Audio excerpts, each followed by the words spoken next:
Mob, and I got my brother Evil right here, Evil the Illest. Gonna break down his rap history, his musical career, and talk about other stuff in between. Should be a nice interview. Been a minute since I've seen you. Good to see you, bro. Yeah, likewise. Yeah, really appreciate you coming on. And we did this before on Instagram. They reported it, took it off. Even on my, Dude, that was what happened with that was gone so fast. it was That was got reported and crazy. took it down. And also the video that I did for you on my page, it got took down too. It kept on getting reported.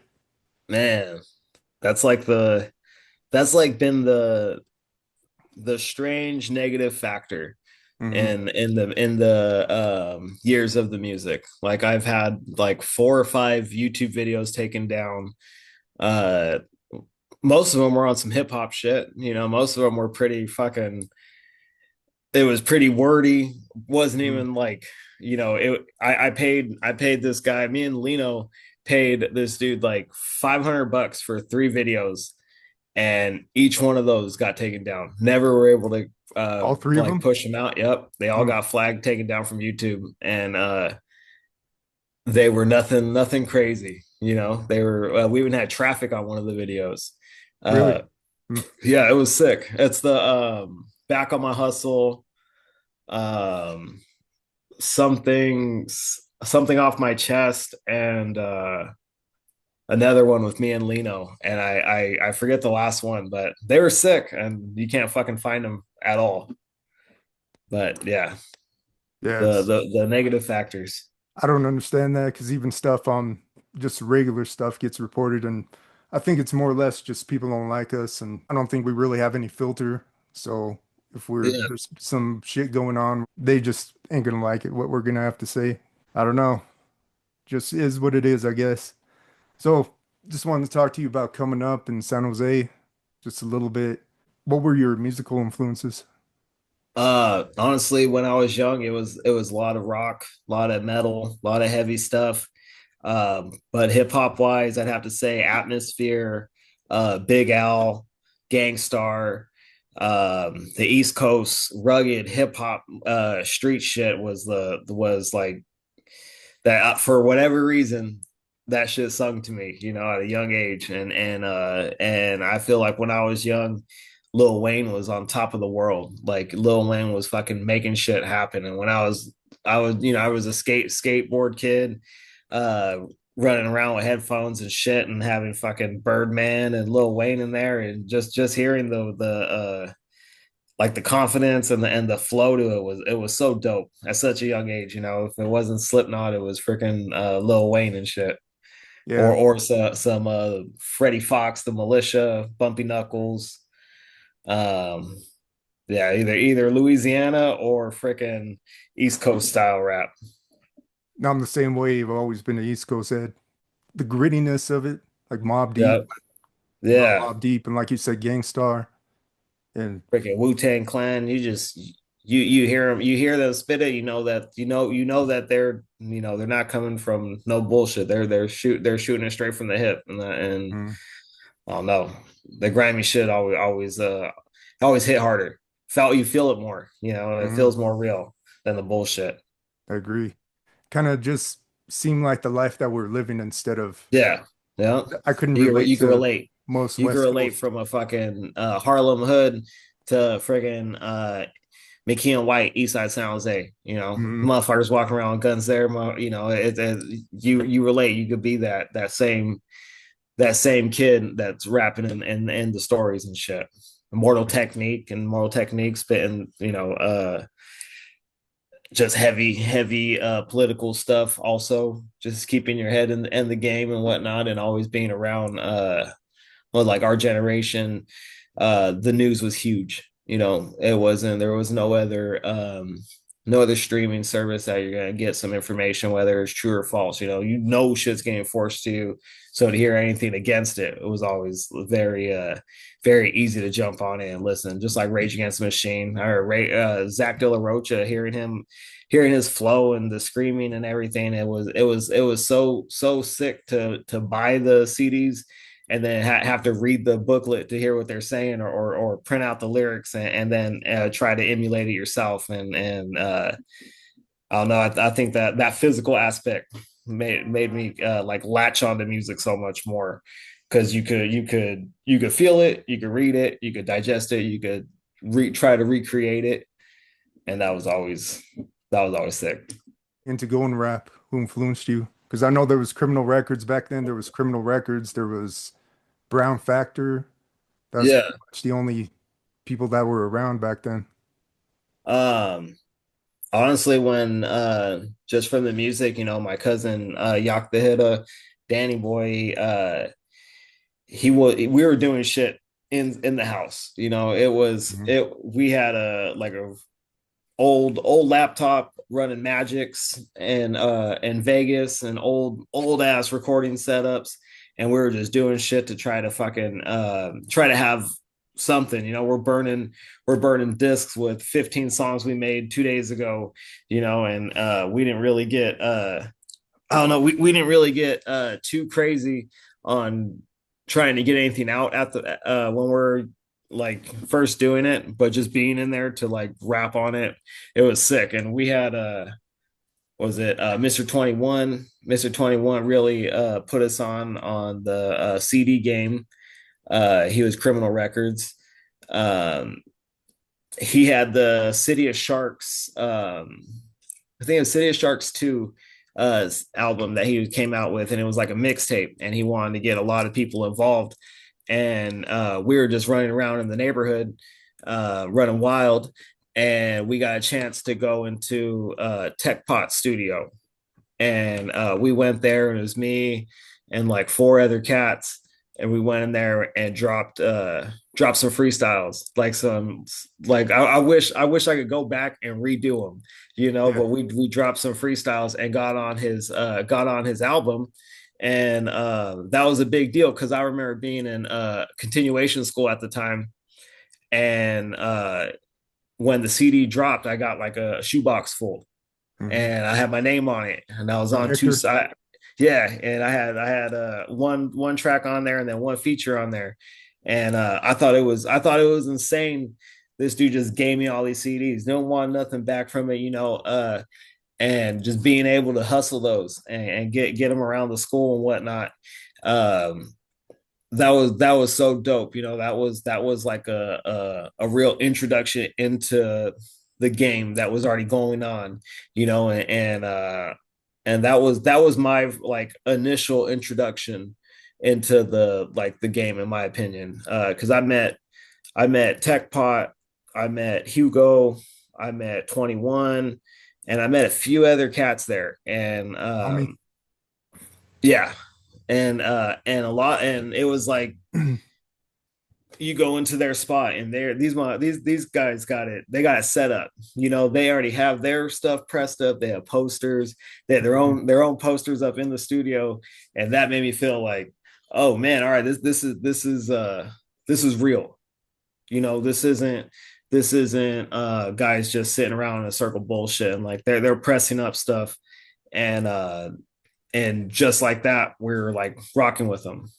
So Mhm. it was pretty cool. We never had a I don't think we ever had like another thing where we're able to like jump on or whatever, but that was enough to be able to like give us that foot in the door. And if you need any of those CDs, I still have stacks of them. If you need a City of No Sharks, way. yeah. So I'll send Holy you some. crap. Yeah. And the songs that you were on were Four Dots, which that beat is still tough. Man, It's so that tough. one's good. That And one's this fucking good. the City of Sharks remix. Yeah, the City of Sharks remix, that was a freestyle, man. And we jumped on that shit, and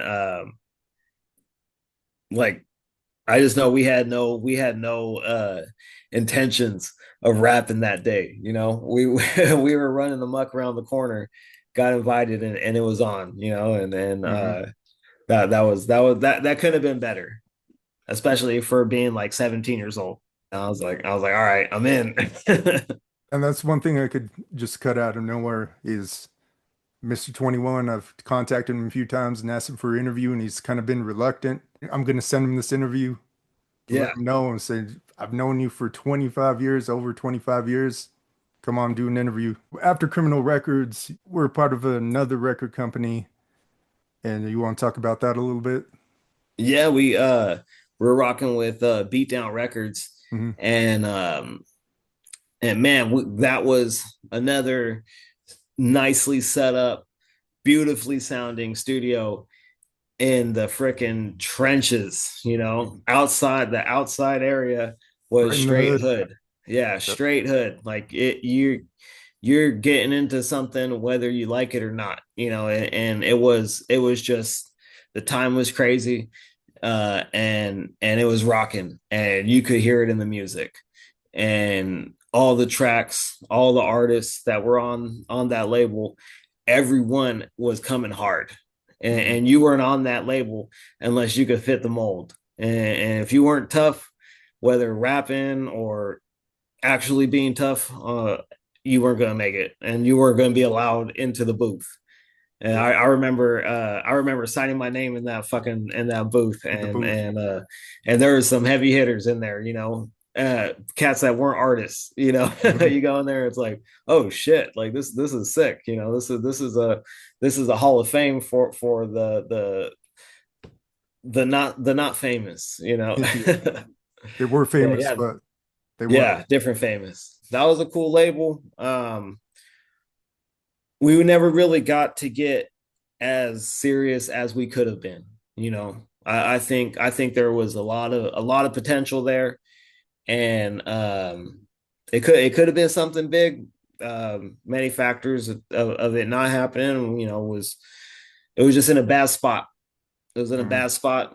It was too hard to make shit happen with we're pressing out like gangster rap, street shit. And I tell you, the police probably listen to us more than the people. And that was the fallout and end of that record label, and yeah, good times. There's some good tracks that came out of there too. And the one that I remember the most, and we were talking about before we came on, is there's Mob to Kill. And I have a Yeah, beat for that saved. If you want to do that, Lazy yeah, Ways remixed it. let's So if go. you want to use that. And Wartime, those Yeah, were memorable. And even from Yak, the Hustle Hustle song. And I always ask you about that, and you said it was gone, ain't dude, around I haven't heard anymore. that song in years. Man, I used to love that song. Man, that's yeah. I don't have any of my cousin's shit. Hmm. I have handwritten raps of his, but I don't have no physical music. Hmm. And I don't know, dude. I don't know how to get that stuff either. Like some stuff's on CDs, um, but I don't have the CDs. I think one of his ex has some of his stuff, some CDs and stuff, but she said they don't play. They don't They're play. scratched up and stuff. I bet you could resurface them. Something, huh? If you still have that and you could use it as some type or take it to get it digitized, that'd be dope. Yeah, get it mastered up and everything. But y'all broke off of Beatdown and did Hellbound, you and Yak.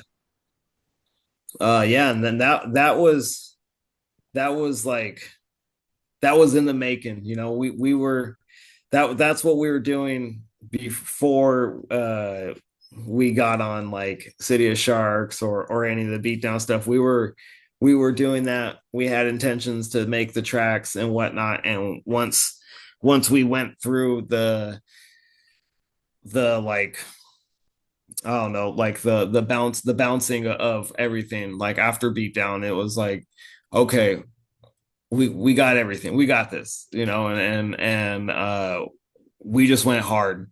We went hard. We had so many cats from the neighborhood jumping on tracks, rapping. Uh we had a buzz, we had a cool little rep. People knew who we were. We were doing shows,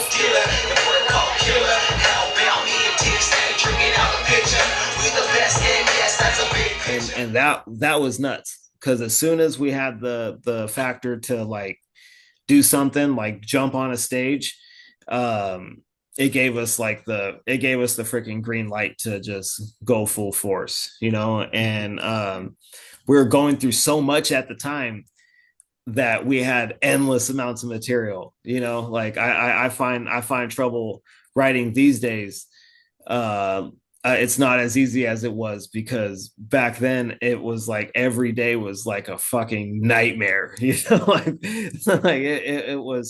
was crazy. There was everything you could think of. There was deceitfulness, there was freaking jealousy, there was violence, there was everything, and it was fun. It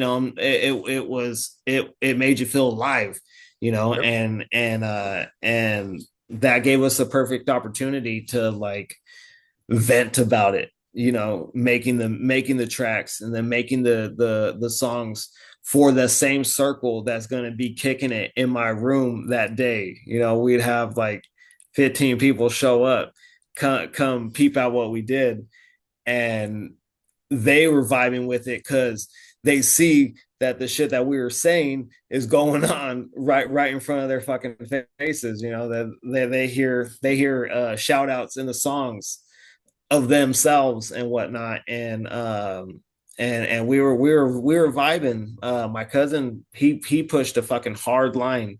He was on top of shit.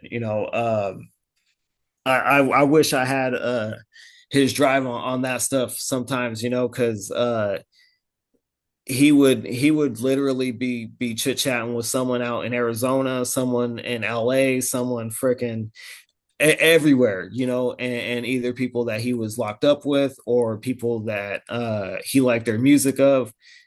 He was connecting with them. He was texting them. MySpace. That boy was a fucking MySpace all star. He and like in New Mexico, he had like 3 or 4 cats in New Mexico, sending us stuff to jump on. Mm. It was cool, Did before you social actually media make those was. tracks? The ones from New Mexico? There's like 2 or 3 tracks with him on it, and Really? yeah, I it's I forget the guy's name, but I will try and track him down. It's I think it's Vic's something out there. I think I remember that guy. You remember him? He's like a Yeah. light skinned cat. Hmm. Yeah. So I know he jumped on one of their early albums or mixtapes or something. Yeah. Um, but yeah, just having like that always around was so fucking dope. Like I'm talking always around, meaning when I woke up for like school or whatever, my cousin was already there, showing up ready to make beats. By the time telling me to go to school, come back, he got a beat ready. He's like, all right, we're rapping, and just having like the sharpening your blades, every day you're polishing your craft and whatnot. And yeah, man, that was cool. We had Joey Sav, he was getting on the tracks. Rudy was getting on tracks back then. Everyone, every, everyone that popped up and wanted to get on we'd at least entertain it. You might not get on the CD that we print out, but we might have taken like 15 tracks recorded. Like, go ahead. We'll take all the takes, 15 takes. Go ahead. I might have deleted half of them, but it was cool to know that you could go over there and spit on it. If you thought you were sick, we at least give you a shot. Yeah. And we had so much like little printed discs out.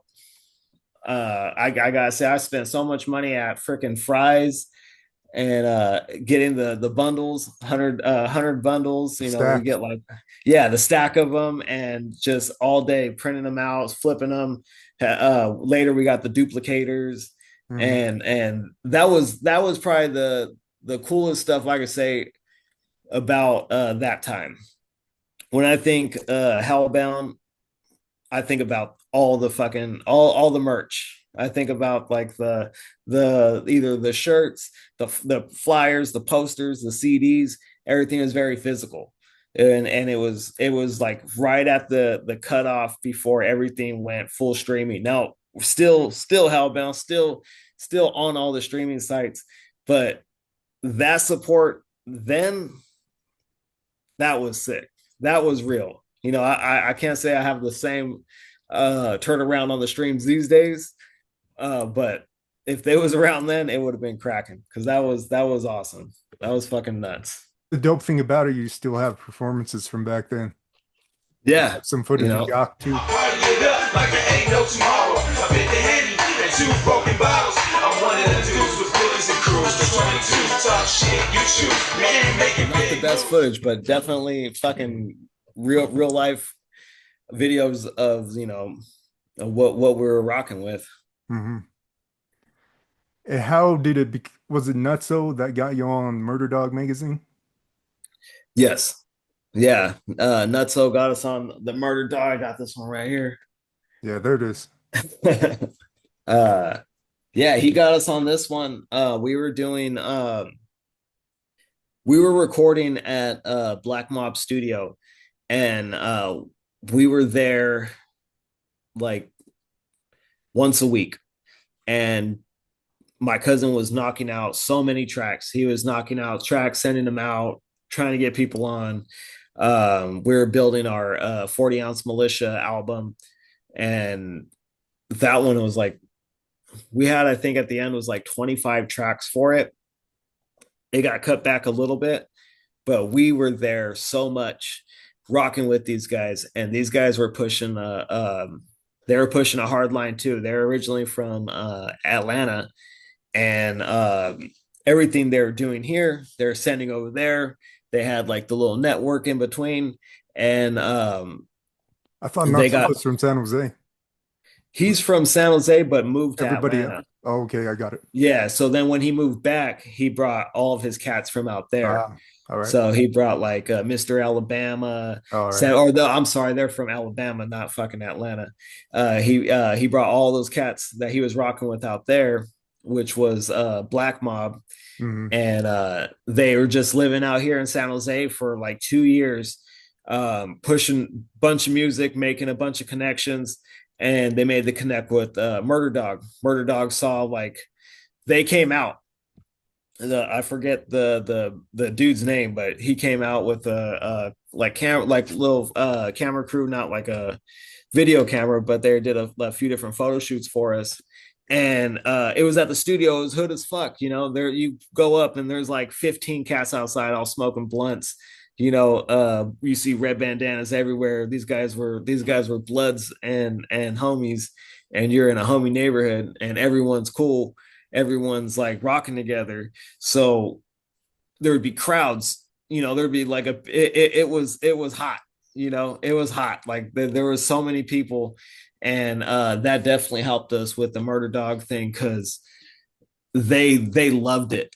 You know, they're like, wait a minute, all you guys rap, you guys are all from the same. It was like, nah, everyone had their own group. Everyone had it was like a connection, and they saw that and they made a San Jose edition of the magazine, and they deep dove on all of us, and it was nuts. It was Hmm. nuts, man.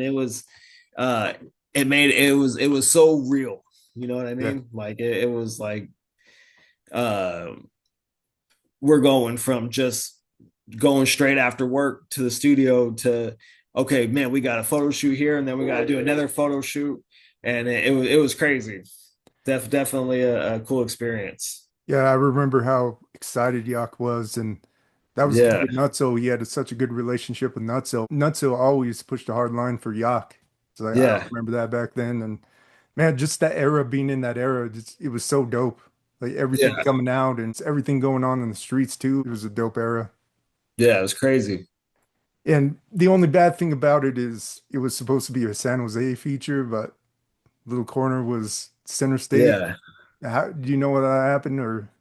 Uh, Honestly, I think it was kind of a buy-in on their part once it was already going on, you know, and yeah, somehow he got the centerpiece of it and everything, and I don't know the whole ins and outs on that one, but yeah, I think we all felt a little off about that one.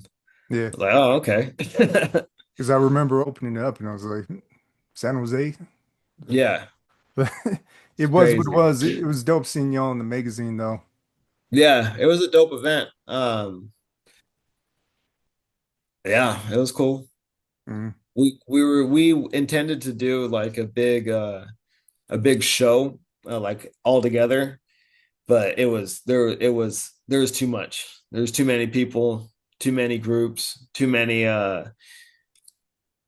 egos, you know, and not in a bad way or nothing, but there was just too many fucking people.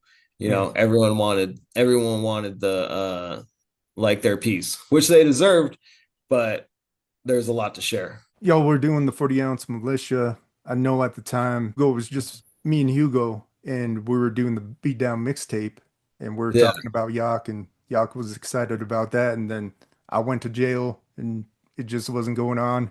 And then yeah. whatever happened to Hugo and all that, and you know, that's what it was. And then with Yak, did he see? I can't remember in particular. Did he see the release of 40-ounce militia? Nah, He didn't. That's what I nah. thought. Yeah, no, man. We put it out. It took us a little while to put it out after he passed, Hmm. you know, because um then I went to jail right after, you know, and then I went through my own bullshit for a minute, and once I was able to get like my shit together, it was probably like a year and some change. And then yeah, me and Lino put it out. Um and yeah, that was pretty dope. That was pretty dope putting it out because we felt, you know, we had to, you know, we had to do that shit for Yacht. We had to make sure that we put out those tracks because those that was fucking hours and hours of recording and days of planning on each one of those songs. You know, there's so much depth in that album, uh and so many fucking heavy hitting songs, and all done in the same studio, you know, and you can hear it. Yeah. And yeah, we had to push that one. And by the time we did drop 40 ounce militia, we already had probably like two other CDs worth of music to put out. So it was a good thing because I think if we didn't put it out, we probably wouldn't have put out the rest, you know. Hmm. And yeah, we went big for that album. We made extra posters and slapped them everywhere. um I got the RIP tap from my cousin Lino guy. I think we all got the tattoos around the same time. And yeah, it was crazy. Yeah. Rest in peace, Yak. Yeah, hell yeah. What's a good memory that you could tell you've never really told anyone before? I'd like to hear. Oh shit.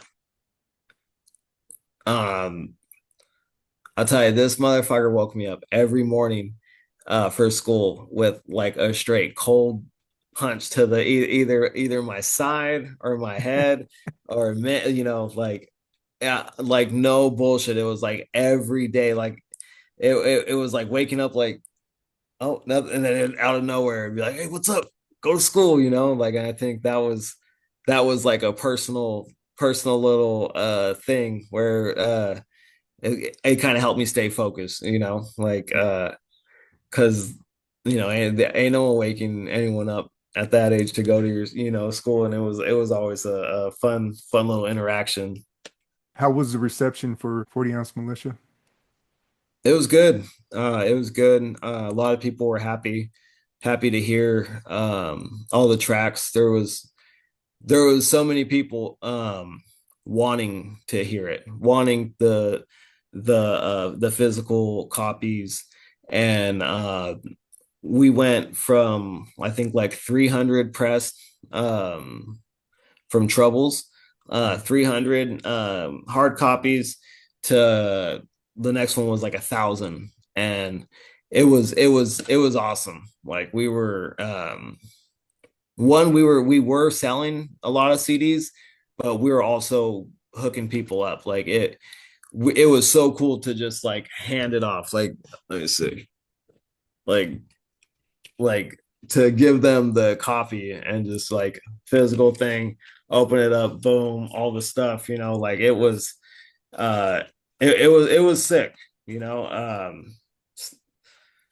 lot of attention at that time, a lot of there wasn't a ton of features on it, but everyone that was on it was super stoked, Mm. and me and Lino got real tight on that album. There's like Nah Nah Nothing, the Goon Stay in Motion, a couple of tracks where we just flowed really well together, and we kind of had that like drive to keep pushing them. It's like, okay, let's match it. Let me match your tone and vice versa. And yeah, it was cool. Definitely good reception from that first album. Classic album, in my opinion. Yeah. Grinding on My Life by Yacht. Yeah. I've been out here hustling all my life. Been out here grinding all the time. Just to grind through and trying to get by.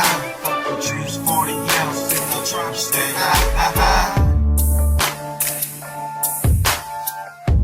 Yeah, man. That one, those ones are still hitters and still like, I don't know, kind of tough to just peep out. It's like, damn, because Mhm. all of his songs were so sick.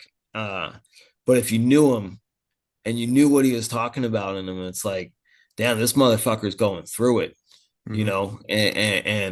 and you could hear some real life shit in his music, like Particularly that one.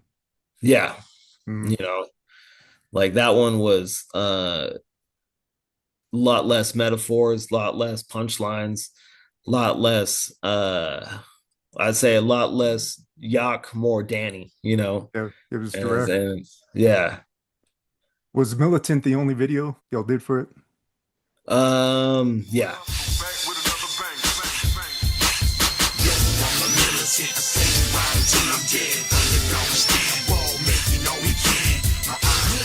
Some that never stress, no time for it. Get killed with your eyes wide open. We the bad guys of the city. Speak on me as bad. It was the only one. Yeah, that one was a cool video. I'm glad that one never got taken down. I was surprised Mhm. because that one was crazy. That one was a fun video. And that was just a good time. That was a smooth little video that was straight homemade. Like we had the camera, made it happen. And yeah, basic programs, basic little like transitions over scene by scene, but there was a lot of depth to it. Mhm. We had James's brothers in there, and they're in their fatigues. One of them was in the fatigue of his older brother who passed away, I believe. So it meant something for them too. There's a lot of people involved that had their own shit tied to it, and I thought that was cool because it wasn't really choreographed. You know what I mean? Like it was kind of slapped together. One of the scenes was at Sounds A Customs, and that's like a decal, cool little car spot in Sounds A. And I happened to get some work done from him a couple years back, and dude's super chill.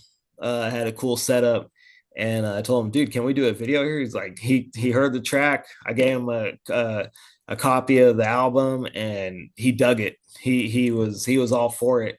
So like the intro and pretty much like Yak's verse, it's done right there, and I thought that was cool.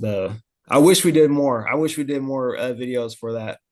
Um, but I don't know, man. The videos were a tough thing. There's a lot going on. There was a lot of legal shit I was dealing with, and it was very hard for me to press out anything because I had more surveillance than I'd like to. It was hard after the CD to keep doing shit and to keep kind of being out there. And I don't know. I think next video was hottest around. That was Two And Guns. oh, it was two. That's right. We did do it was Two Guns. $20, I threw it in a gas tank. I gotta make more than I did yesterday. Pillow and a pistol where my head lay. I heard you don't like me. Middle of summer, I put your face on the concrete. You ain't gotta like. Yeah, at the freaking Oak Hill Cemetery. Mm-hmm. Man, I was young in that one. I watched that and it's crazy. You know, the flow is different. Wasn't that before you it- went in too? yeah, and it was before I went in, and I'm a little chunky. And if you see hottest around, that was the day after I got out of jail. Was it? And yeah, I didn't know that. I look completely different. Like I think I'm bald headed, freaking toned up. And then in the fucking Two Guns video, I'm all chunky. I look like a little kid. Yeah. And then it's like, yeah, the videos were cool, man. Like I said, I wish we had more cameras back then, but I'm so glad we didn't because Mhm. I would have never got off freaking probation if if that was the case. Probably all be in prison. Yeah. I mean, hell, we even did Hungry. I wore a mask. I wore a mask on that video partially, and one of Grumpy's videos, I wear a mask the whole time, Is that and snatching on your bitch? yeah, yeah. Bring it on, sucker. What motherfuckers? About entertainment. Let's go out and suck ass niggas. I kept a mask on because I was on like high risk fucking probation to the T, and I wasn't about to risk it for for that tracker, you know, or for a fucking video. But to be able to do those, it was so cool. The San Jose Gutter Boys. I gotta strike no lightning. I sing things that your eyes might seem frightening. Might doubt me, but round your neck the rope be tightening. I got it now. We got the hottest sound. We the hottest around. Even when we not in town, we got this. Yeah, the follow up, And Can't Turn Me Off. Can't Turn Me Off. That was my one of my personal favorites.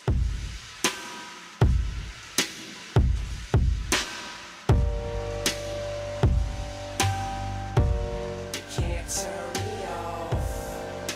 There ain't no stopping. I'ma keep going, going, going. I'ma keep going. Okay, just let me step up on it. I'm a mattress with broken glass up on it. Wish you never slept up on it. Maybe evil really got something to say. Never cry for help.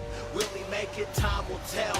Well, let me take control of the hands of the clock. One of my personal favorites, but also one that like I like overanalyze a little bit and like pick apart because I did all the editing on it. And I see all the like the little mistakes, and I'm like, damn it, you know, like the timing's slightly off on my verse, and that was all me on when I went to upload it on YouTube. For whatever reason, I don't know if I didn't if I don't know what I messed up on, but on the editing program it was straight. Uploaded it, and then it was off, and I was like, damn it, you know. But it was up. And back then, it took like freaking 2 days to upload a video on YouTube, and I was like, I'm just gonna let it ride. I'm just gonna let this shit ride. And the edit is dope on it, with the flashing of the lights. Yeah, It's thank you. to this day, it's still dope to me. Yeah, it was that was fun, man. I put a lot into that one, and you know that one had a lot of meaning to the verses and the video and the little snippets. Everything was pretty. I don't know. It was pretty cool. Yeah, it was. The next was Trackaholics. Yeah, the Trackaholics, man. Trackaholics volume 1 and 2. Um that one that was a follow-up to the Gutta Boys, which, well, we'll go all the, even the 40 ounce militia was tech, what we called it, a mixtape. That was what was, that's what we thought was the shit at the time, with every artist on there, everyone you could think of, hard hitting stuff. So when we did Gutta Boys, we had we had like 18 tracks that we were fucking good with. We're like, this is solid. And then we wanted to do something right after, like I felt like we still had like five or six songs that we didn't like, so it gave us something to work towards. And we had a bunch of artists that we anticipated to be on 40 ounce militia and the Gutta Boys, but we didn't get them on there. So we made the Trackaholics to kind of bring it in on, like, hey, we didn't get to do a track together, but we want you to send us one of yours. So it was like a true mixtape where it was featuring their finished song on our mixtape. We Our deal was, you give us your stuff, we're going to press it up. I wanted to do the same thing that 21 did for me when I was younger, and hook them up with a stack of CDs. And that's what we did, and it was cool. It was a lot. It was a lot of songs. I gotta say, volume 1 and 2 is probably a lot to like sit down and just like digest, because it's such a long CD. But those ones were cool. That was a very cool interaction with a lot of different artists and cats that we weren't even. I don't know. I would say that we weren't 100% in contact with before, but the people that popped up and was like, dude, I see what you guys are doing. I want to contribute. Mhm. And we had a lot of different cats on there, and it was sick. It was fairly all San Jose artists. Um, and yeah, that one was cool. I'd say it didn't get the reception as good as like the first two, but it was a fun project. Freaking Trackaholics. The next one was a hangover. Well, Yeah, before I get to that, that, that was that the last verses that you had from Yak was on Trackaholics? yep. Yeah. That was and we were kind of saving them, we wanted to like keep throwing them in there, like, and keep it going. And yeah, that was, no, I think the last, yeah, that was the full verses. I'd say the very last track would be like a dopest MC and on my solo album. But yeah, having him on the Trackaholics was sick. That was dope. It felt good to print those with his name on it. The posters for those had the name on it and everything, and it was I don't know, like paying homage. Then the hangover. And the Hangover was cool. The Hangover, that I think that came out, or like was finished. I was doing like the last little bit of my time. I did a little stretch on then, and after that Hangover came out, I remember the photo shoot, they had like a little party. I think it was at Lino's house, and they did like a legit photo shoot. That was like a real fucking thing, Yeah. like they really partied and everything just to make that album cover. I remember seeing the picture when I came on. I was like, yeah, you guys took this one to heart, huh? And that was the same, a compilation, volume 2, and I say those songs were cool. Again, those were like the some leftovers from Gutta Boys and Trackaholics Volume 1. And man, I'd love to do something like that again. like another compilation. But those two were very fun projects, very I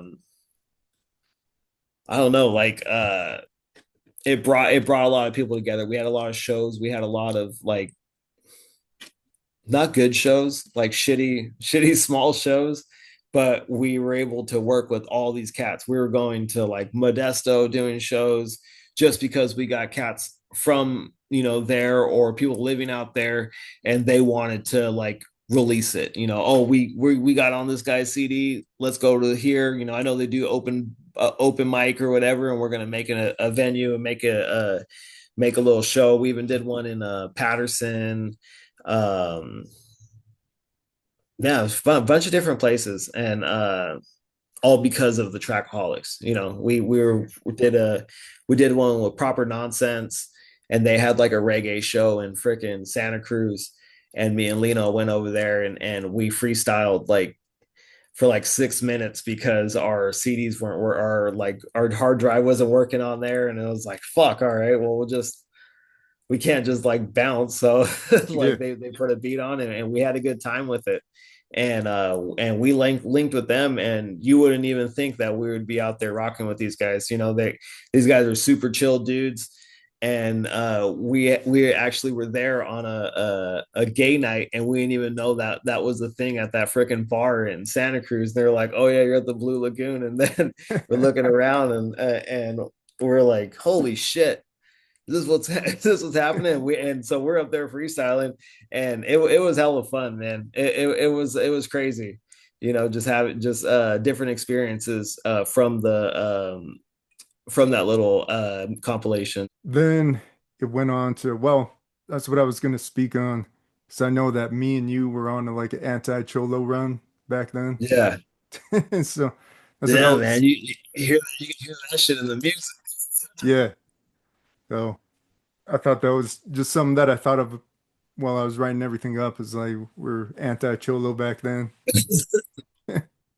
uh that I had the something off my chest. That song, I spoke about that in there. And I did the video for it. It was a sick video, man. And I swear that probably was only up for like 2 months. Mm. And it got flagged, taken down, and like never seen again. And I don't know. I don't know if it was because I was talking shit, or I wasn't calling anyone out. I'm just talking shit. We are just talking shit about the scene, and the artists that were pumping out the same old recycled ass bullshit. And that's what And it was. They were so deep in that, and all yeah, their it, followers. it was crazy. And people ate that shit up too. Like Mhm. I think that was one of the more annoying parts. It was like, fuck, man, this is what's in this fucking garbage. Yeah. And I couldn't fucking believe it, man. I couldn't believe that one got taken down. I was stoked on that track, but I don't know. That's the way it's always been, ahead of the time or doing our own thing. We've never been Yeah, following the line or anything, doing the homeboy rap and all that. It yeah, was yeah, around, and it just nothing that we're about. yeah. It's like, do you, what I mean? Like, rolling with whoever you're rolling with, by all means, do it 100%. But when it comes to music, man, make something that's quality. Mhm. Do some metaphors, broaden your vocabulary, spit some truth. Something. Going into Hometown Misfit. Yeah, hometown misfit, man. That was a cool experience. My first solo album. I wanted to expand kind of my beats that I was working on. That one I did in house. That one was a pure Hellbound album. Like that one was me and Lino trying our freaking best to mix and master stuff, and it was a slumper. I feel like every song had its hits. Like it had, the beats were knocking, the beats were slapping. That one was fun, and I stuck with the same approach on the release, you know, printed copies, posters. I made each release feel very official, you know, and that album was one that I think took it didn't take as long as it might have should like it should have. I think I could have touched up a few things on there, but that one I was pretty proud of. Hometown Misfit. I gotta say, I probably performed that whole album twice over at Johnny V's downtown San Jose, like I don't know, like twice a month. Is that where you Like, did Lyrical Monster video too? no, the Lyrical Monster video was at uh the gift to Gab event. It was right around the Okay. corner. Uh at Jose Tattoos' little shop he was working out of. Man, rest Rest in in peace to peace. Jose. Rest in peace. But he was doing a little of he worked at this tattoo shop on Third Street, and it was with Gift to Gab, the like a tagging little setup. They had like a full paint shop. You could buy all your cans, different caps, a whole bunch of different stuff. And that dude held he held in a big event, and at that event I performed, and I met Sean Black for the first time, and he was DJing at it. And I told him that I wanted to do a video and we're gonna shoot one. He was like, all right, bet, you know, let's do it. And he put the track on and he's like, I'm just gonna play it over and over and you do your thing. I spit dope, I get that real ready. No Gwen Stefani, but no doubt I keep it rock steady. Being the illa MC, that's embedded in me. Circa Achilles, they invested in me. So I did the full spill on that, and I think that video is gone too. It is. The The video is so dope. Yeah, that one I fucking dude. I wish I wish I could watch that video. Like Me too. Man, that was Who yeah, shot I the forgot. video or who uploaded it? Um I think it was Joseph K. And I he's still think. around, isn't he? Yeah, I asked him for it. He said he doesn't have it. Oh, Yeah. And yeah, it's crazy, man. That one was sick. And yeah, I did the video there. That was such a cool time, man. I was really feeling myself on that little era, you know, like I was feeling my like my I don't know, like my career open up with music, you know, like I wasn't I felt like I wasn't in a box as much, you know, because I was doing that. I was doing the shows and like I was kind of watching myself over and seeing all the stuff that I could improve on. And it was a cool time. It was like a time of growth, you mhm. know, and yeah, the hometown disco was cool. It was cool to record it all, mix it all, and push it out. Yeah. I think the Still a only dope feature I album have to on that. this day. Yeah, thank you. I only had Lino and the hook for my cousin on that one. Hmm. Shout out to Lino. Don't mean to Yeah. not big you up, but man, during this time he was dope too. Doing all Yeah, man. Lino was a great addition to Hellbound. My cousin he scouted him out, man. He heard him and he was living in Reno from San Jose, living in Reno, and just spitting some like gutter shit. And his whole theme then was gutter, you know, like he's not street, he's gutter. He's not a homeboy, he's gutter, you know, like and it was super cool. You know, he moved out here and we just stayed rocking. We stayed rocking, doing music nonstop, man. Whether you know, we were all like jumping like pad to pad, going through shit, you know, going through life, going through street shit, going through legal shit. And no matter what, we were rocking with a freaking laptop. We had mics, we had setups, like we were like on the go making tracks, and that was a cool thing with him. And I still have some. He sent me like 6 tracks I need to jump on. Like I'm lagging, but yeah, we're still rocking even to this day, you know. And it's a very good rhyming partner. Like I can't say I've vibed with anyone else like bar for bar rocking with him. Like we were able to do some really cool shit. Like we have like the back-to-back track where it's like every 3 to 4 bars we're going back and forth, and that was so fun because it's like friendly competition, you know. It's like, hey bro, try to do it like this. It's like, oh okay, you know. I was stumbling on my words here, you know, like thank you, you know, like, and it's yeah, cool dude. Shout out to Lino. And takes me back to the other video for the album was Hungry.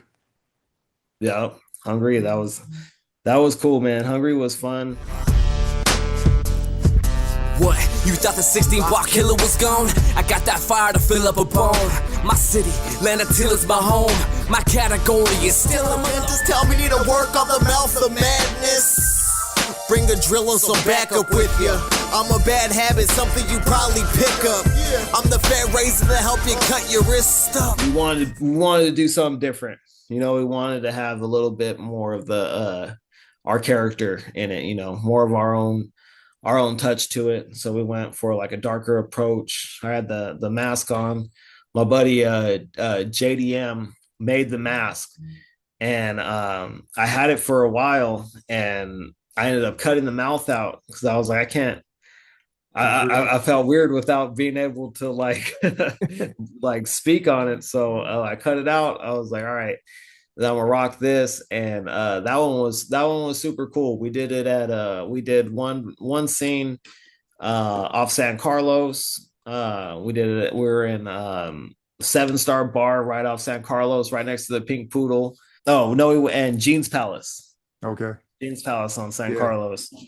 And shout out Jean's Palace. Back in the day, man, you'd go out there and you'd find like stacks of our stuff, flyers, CDs every day. I made sure like once a week I was dropping off like 20 CDs, like full it wasn't the ones in the hard copies, you know. It was the same CDs, but these ones were like the CDRs in the sleeves with stickers and whatnot, because I wasn't giving out the expensive ones we bought, but I was still giving out the disc, you know. Mm-hmm. So it's like the hookup. And yeah, we made sure that every hood liquor store had our shit, no matter what side of town. I say me and Lino spent the majority of our time grinding out and about with CDs, putting them in stores, trying to get them in different spots. Rasputin. Nowadays, they only your car can't even take a CD. My laptop doesn't take a CD. You know. Well, I don't know. I have cars. One is from 2015 and 16, and they still take CDs. Damn it. Yeah. So they're still around. I know that. It's going back to Lazy Low-Key. Pressed up, I think it was 1,000 CDs or something like that, and he immediately sold out of all of them. So there's still a market for them. Nostalgia. Yeah, it's just something to think about pressing up, even if it was maybe 200 or something like that. Just to get, people still want to hold something in their hand, and if you did a fold out or something. I want to do a vinyl. Yeah, and vinyl prices are cheap too. I have a lot of things saved, even if you re-released some of the albums on vinyl too. Yeah, 40-ounce Militia on a vinyl. You could do small presses too, so they would accept you doing 30 or 50. Oh, okay. Yeah, I'll send you all those links for that. Yeah, man, we'll make some stuff happen. Yeah. And I just want to get to the videos in between the No Love for Evil album. There was Cali Boy with Lino. Yeah, Cali Boy, that one was sick. That one was a fun one.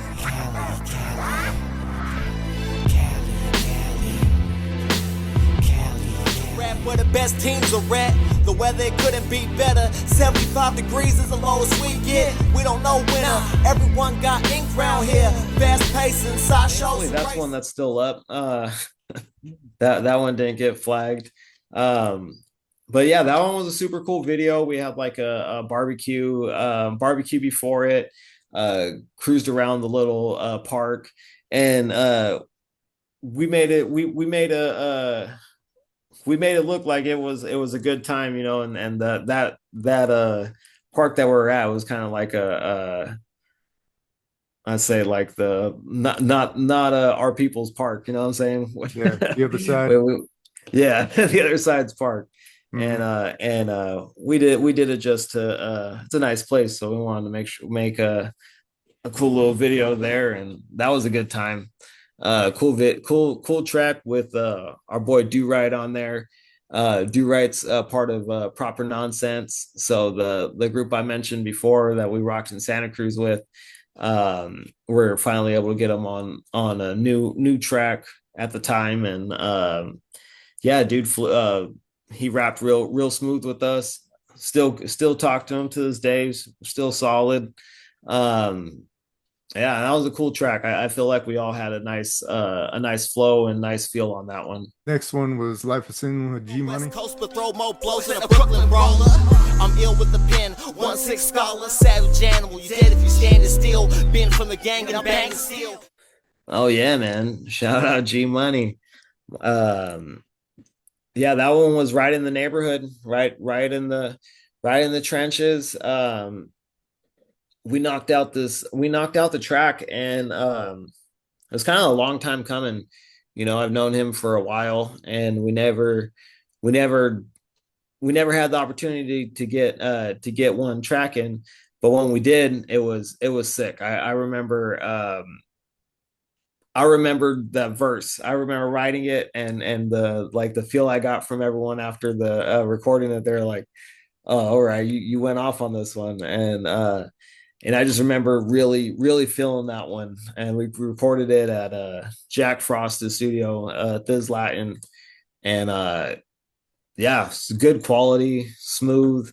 Um, and the video was the same, great energy, good reception on that one as well.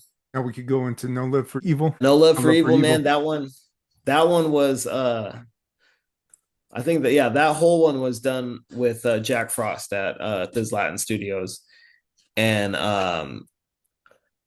I had a lot of fun on that album. I think that's probably one of my favorite of my solo albums. Is that one kind of got me at a good time. I was going through like just life shit, and kind of had the opportunity to get a lot of recording in, and not have my hands in the mixing, not have like as much say so on the tracks, just because I told them to take care of the editing and everything, so I could go a little bit more in depth on my own like presence on the tracks and features. I had a lot of features on there, and that was probably my most fun in the studio, just because I felt like having all the different artists in there and their people coming to it and listening to it, it made me like make sure that when I stepped on the mic, I was spitting correct, Mhm. because I was like, all right, fuck, I gotta invite all these guys over, and I'm like, all right, well, let me record mine, because that was a big thing too. I wanted them there for the whole process, like I was gonna record my shit while they were there. I'm fairly quick at recording. Um, I was practicing a lot. All my stuff it was all written and rehearsed and ready to go. So my takes were quick, and then I made sure I got them in. And yeah, it was an awesome album. That one I printed up 1,000 copies, and man, I might have like 2 or 3 of those left. Yeah, that has to be my favorite album from you too. Just Oh yeah. re-listening to it today, it's still holds over. Thank you. Yeah, that one was sick, man. And that one got the full treatment. That one got the full streaming treatment. Mhm. Um, I had copyright issues through this time, when once I was doing No Love for Evil. um I don't know, man. Things were hard. Like I had so much music that I released, pressed out, pushed hella hard, spent hella time on, and then boom, I couldn't release anything else. Like 40 ounce militia, not on streaming sites anywhere. Hmm. Because at the time there was I had it out. I paid for all the stuff to be on, and then I got hit with the copyright for Hellbound ENT, and all the stuff that was 40 ounce militia gone. A lot of my songs I had, videos I had, it was all wrapped under the same thing. And Who has Hellbound and ENT? it was these cats in Florida, Mm. and they don't even do it anymore. That's why I'm able to re-release stuff. But even my latest album, Three Volt, that one you can't find on streaming services because that one got flagged. So Wow. like I didn't know no that. love for yeah, and there's so much there was so much content, you know, that I can't even grab. So that's why I had did the evil brand, Hmm. and I was putting like 5.2 or you know just EB or evil brand uh on like the tag for the label, because if I didn't do that, I wasn't going to be able to release it. And it made that was so fucking that was so challenging. And I speak about it on some of my songs on No Love for Evil. And I don't know. It's like cryptic unless I talk about it, you know. And like, and that kind of adds a little bit of lore to it, though, you know, Yeah. like because like it's all real, you know. Like I did the track Branded, and it's kind of it's almost like an apology on some of it, you know. It's like I had to change the name, but you know, ain't nothing really changed, you know. It's like it was a hard one to deal with, but yeah, man, that was a trip. That was a still tough one. That's why like looking at the mixtape right here is like, damn, man, you know, like You can't it's put it up on YouTube? maybe on YouTube. You I only should. have yeah. Do you have a physical copy? I don't. No. I need to get a desktop. I don't have a CD in my damn laptop. I think maybe I could buy an extension or something. That was an interesting thing. The copyright thing and all that was was a trip. Yeah, that's dirty. And after that, you went to the Battle Axe Warrior. Yeah, you know, we did we started doing some business and like promotional stuff with these cats from Canada, and we had a decent crew of MCs, and just spitters from San Jose. Lot of guys that was on the like the show circuit that I was doing, you know, in all the times of releasing albums and songs and everything, we're doing shows, you know, over and over. Me and Lino were pushing the shows tough. Like um I was having like 4 a month. We had like 2 or 3 different tours. Nothing crazy, but we went to like Las Vegas. We went up Sacramento, down, you know, all the Bay Area, Oakland, Berkeley, and we made a good bunch of friends along the way with different artists. And once we kind of got the opportunity to work with these cats from Canada, we kind of broadened our horizon. What's his name from Canada? I can't think of his name. Mad Child. Mad Child. Yeah. Yeah. We're able to link with these guys, and these guys have you know, they have their own super huge underground following, a little bit different than what we were doing, but still in the same, you know, still in the same field. We're all still doing freaking underground hip hop, and it was really cool to be able to with so many different people. And we released was it like 2 compilations, Sounds A Division 1 and Sounds A Division 2. Um, and yeah, before I ended up ending it, we're at like, I don't know, like 18 members. Mm. And it's a lot of, it was a big amount, big amount of people.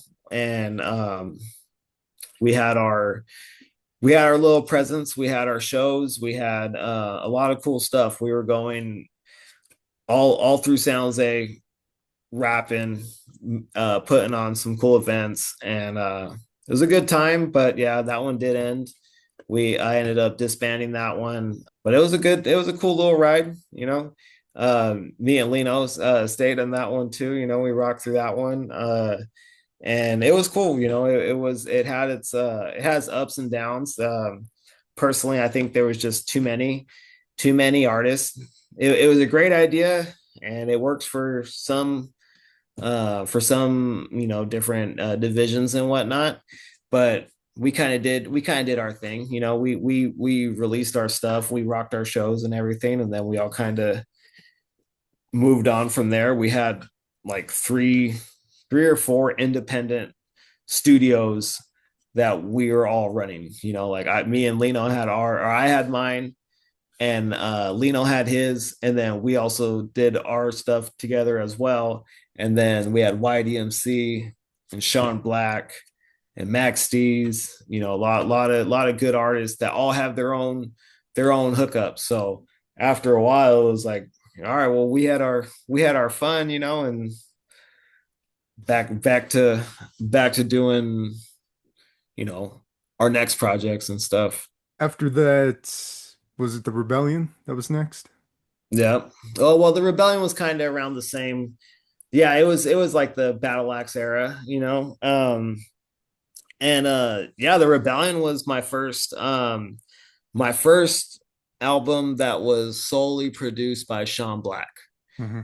And Sean Black was he was a big influence of like the shows and the content and everything. He was the main DJ out here. So once me and him started rocking a lot, he was like he's like, what kind of beats you like? What's your style? And he started shooting me different style of beats. And yeah, we worked really good together. I dropped those tracks from that album, and I had fun on that one. What I had the track Broken, where I had that one started with, that whole concept started with me and my boy, and he had his guitar, and it was kind of like a twisted love song, because it was part about my girl, part about like myself, and it was sick. I had a lot of fun in all of those tracks. It was only like an eight track EP, but man, that was such that was a fun ride right there. And that one never got pressed. That one straight streaming. So there's a few of them that I haven't like really released, like physical copies at least. And Poison in the Well was the music video Yeah. for that. You can't drink it, bleed it, funeral parlor so scenic. Yo, cancer's in the air, chemical induced generation. Yeah, Poison in the Well, man. That one's probably one of my songs that gets requested at shows. One of the favorites. That one was a dope little video that was shot on my girl's phone and on a little GoPro. And I wanted it kind of gritty. I wanted it to not look super pretty. It's about the pollution in our water. It's about the pollution and religion in the minds of people, and control, and the continuation of that. And yeah, that one was one I felt pretty connected to that one. The next one, was it Armageddon or was it Less is More? Less is more. Less is more came next. And yeah, less is more was a good one. That one was my second album with Sean Black, and that one was like a I say it was like a challenge because the backstory of the whole less is more is trying not to be so wordy, trying not to be so wordy on my tracks, but also get into the point. And that was the challenge of it. So that's why I got the name, so it's even spelt wrong just to have Yeah, it MOE. have less, and so that one was like that one was a personal one. And yeah, I like that one. That one was done. I did the recording, he did the mixing, and that one was done at our pad in Campbell, and that one was sick. I like that one. That one was a lot of fun. I felt like that one was. I'll probably press up these ones because I do get the holding it. Like talking about it ain't the same unless I could like physically look at it. I wish I had it in my hand and looked at like the back or the fold out of it. Yeah. Um, but yeah, Less is Mo was a good one. How did Armageddon come about? Armageddon came about because my boy Piff, who great artist, sings, raps, and he was in the Battle Axe crew with us, and same trade. He's a butcher as well, so we had a lot in common, and we both had like similar schedules. He came through, I don't know, for like 2 months, and we knocked out the whole album, and it was just straight vibing. I had beats from Sean Black and my boy Mitch Cutter, and Mitch Cutter got some heaters, man. I have some beats from him that I'm gonna be working on some new stuff that I'm gonna be working on. And yeah, I had the collection of beats, sat with him, and as soon as we sat down and started listening, we started writing, and we knocked out that whole thing. And it was very like I don't know, it was a smooth flow. There was like no hiccups on that whatsoever. And that one was an awesome experience. That one was all done all recorded by me and him, and mixed by Sean Black too. Yeah, it has a good sound to it. I really like the beats. Yeah, and it was, we recorded everything pre-pandemic, and then we released it, and then the pandemic happened, and it was like, oh shit, this is perfect. you Yep. know like They wanna hold you down, everybody want a crown. Till it's death to the leader, burn the castle down. Overturn the land, make the jester frown. Damn, that boy good. Full condition, now you in the disposition. Never change the way you living, or you gon' change because religion. Tainted intuitions, make it hard to make decisions. Since the youth I had a vision, ever since been on a mission to live without restrictions. How you hate on that? Good timing. yeah. And the last one was Three Evil. Yeah, man. That I really like this one, and for whatever reason, this one got taken down. I think because I did release it under Hellbound. The other two, I had Hellbound on it, but I also had Sean Black's label. So I don't know. I'm re-releasing them in singles, but there's a few tracks that I still need to get my hands on. So was it And just a yeah, matter of you just changing the label? yeah, Okay. So what would yeah. you just stick with Evil brand or? I don't know, man. Uh, I might stick with the Evil brand. Unless I have to kick it around. I had no idea that you're I gonna might do just that. buy back the copyright. I would do it. Yeah, because like I think that would be the smartest thing to do, and then try to get all the old stuff. I mean, that would be great. I don't think it works like that, but Have you checked to see if it was available? yeah, it seemed like it was everything looked available, but when I go to try to release it, we tried this, No, I'm talking about me the and Lino. copyright for Hellbound. I gotta check. Okay. I gotta see if it's doable. All right. Yeah, Threeble, man, that was a sick one. I feel that one was that one was also all recorded by me and mixed by Sean Black, mixed and mastered. Um, yeah, it's the only shitty part is not being able to like hear them all, see them all, and whatnot. This was a pandemic album, so this Mhm. one was partially done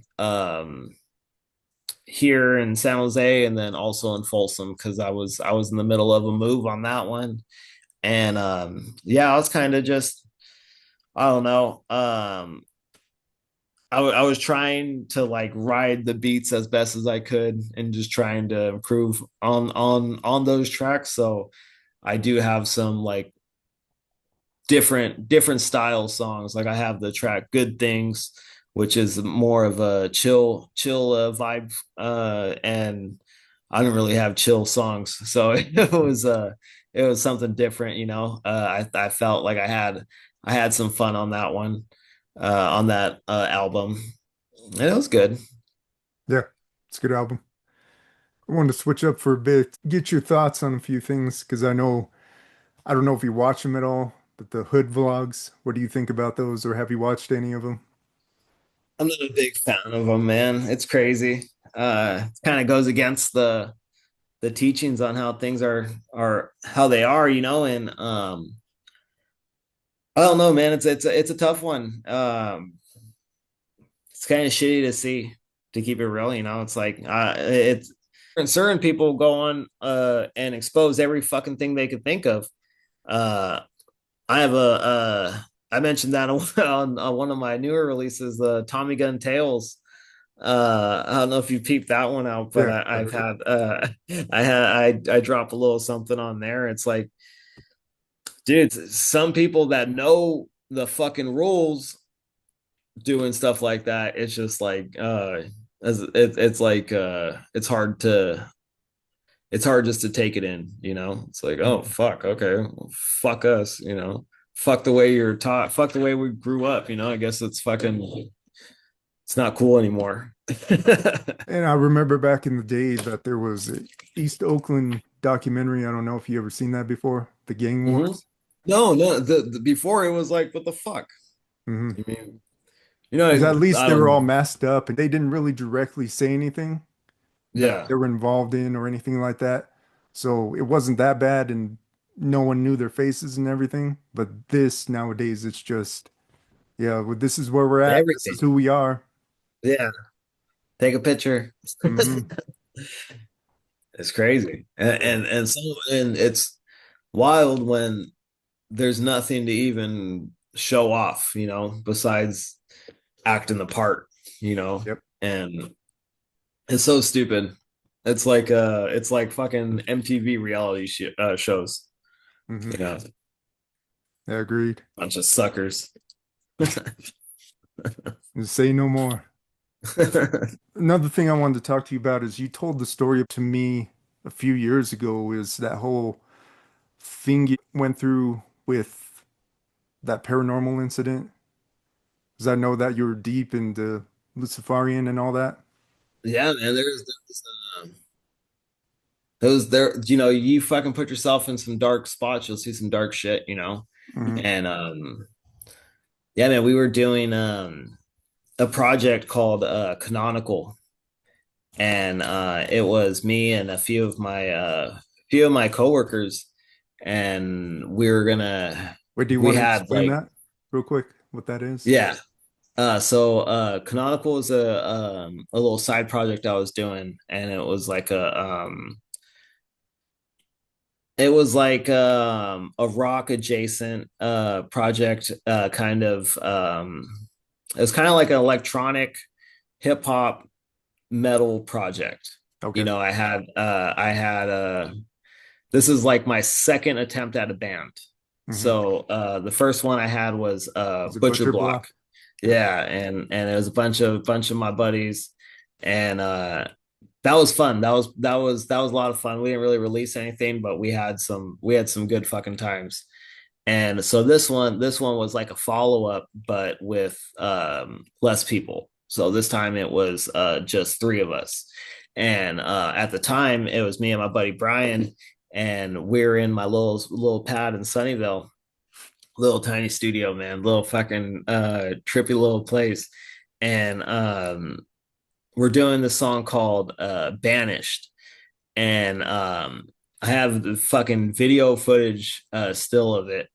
And it's kind of like a fallen angel story, kind of like banished from heaven to earth, you know.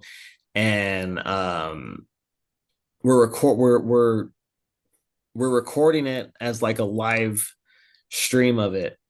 And like you could see like orbs going around, you could see like some weird shit, man. It's like little clouds, like little things going on. And it was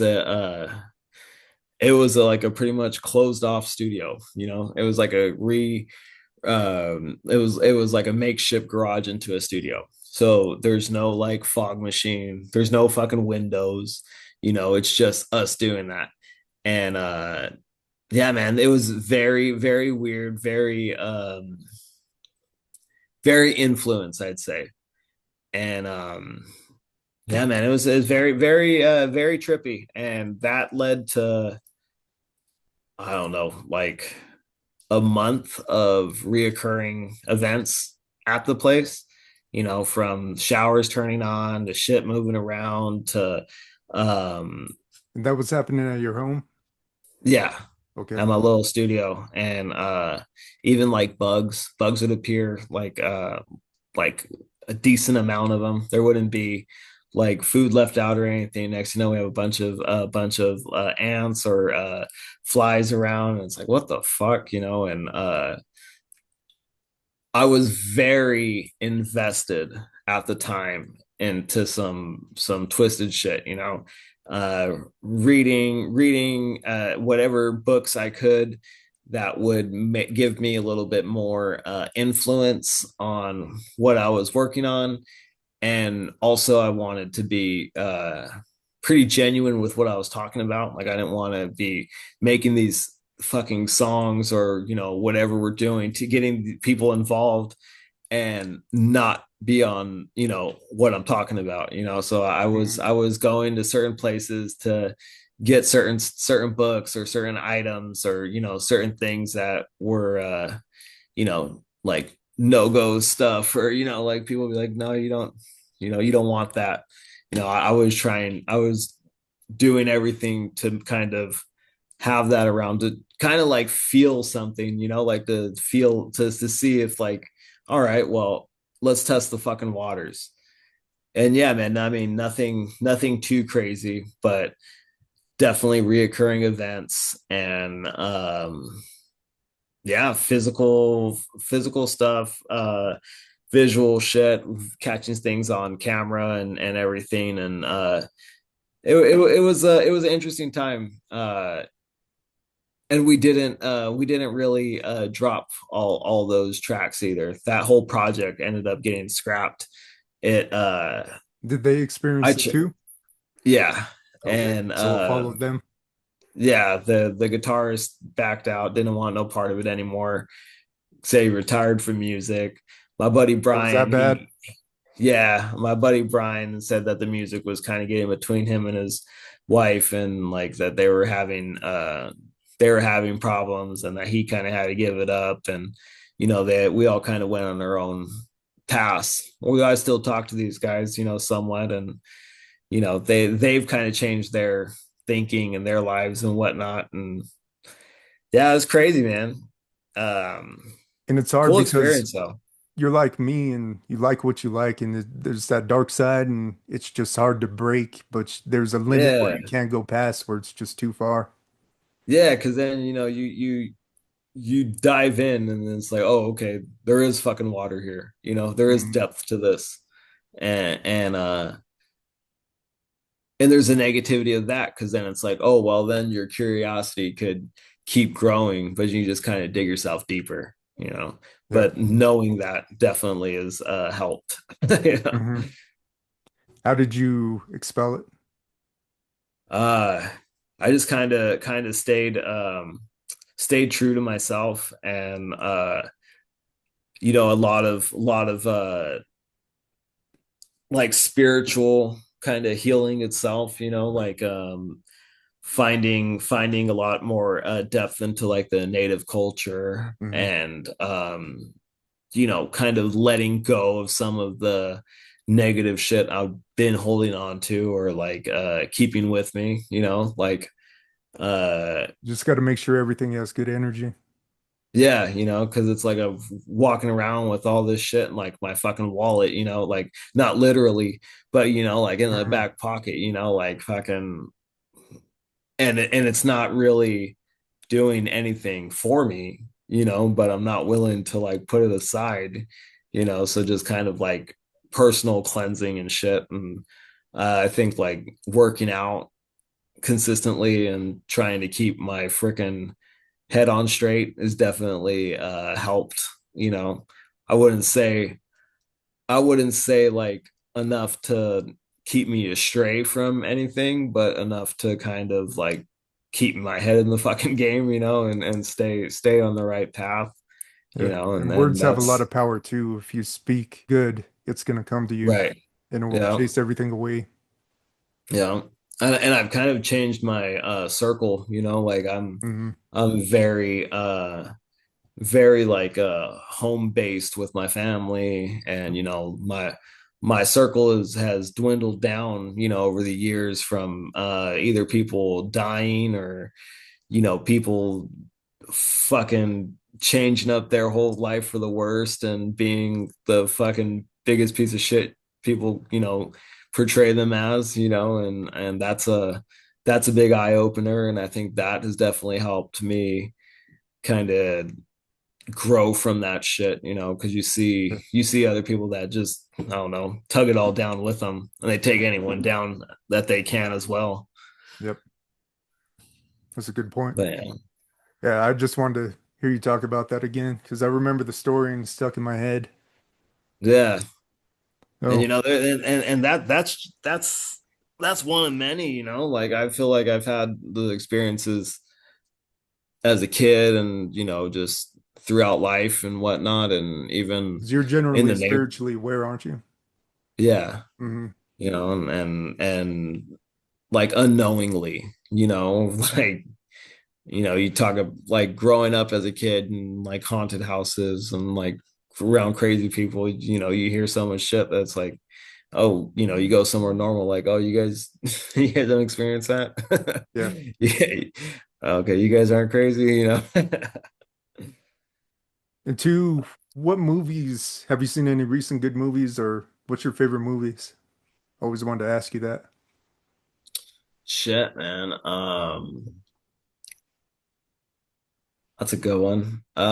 Recently, something good. There's been a lot of shitty movies. I've been trying to see some really good ones. One that I like is Villains. Have you seen that one? Not yet. Villains is pretty good. It's with Bill Skarsgård, the guy that plays it. Yeah. Um, that's a really cool like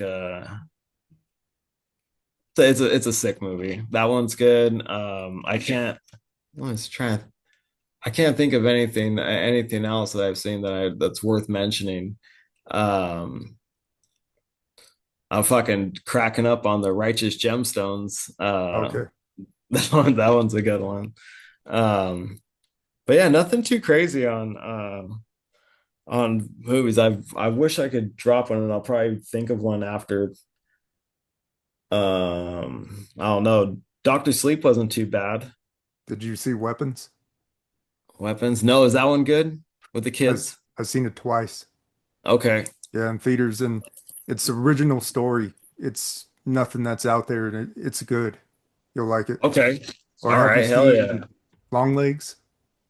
Long legs. No, is that one good? Bro, I'm sleeping, huh? I'm sleeping on it. you Okay. have to see that. Or there's a Spanish movie that's from a few years ago. It's called Terrified.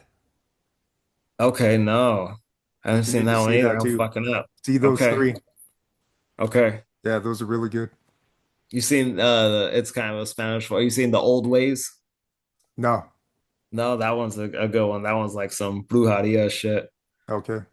That one's pretty intense. Definitely Long Legs, and you'll really like that. Okay, for 'Cause I- sure. I'll watch that shit tonight.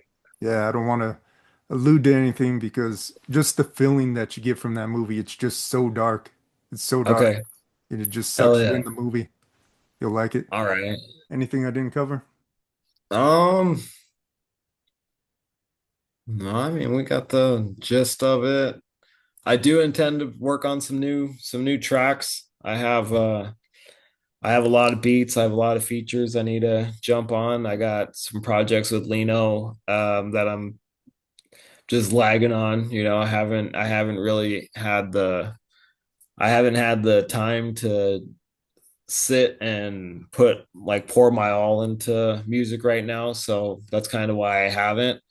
But I got a lot to push out. It's been a couple years since I've like recorded some new stuff. So I have a lot of experience from that, you know, like I wanted to give it some time also, you know, not just because I don't have too much time to do it, but also to have new experiences to talk about.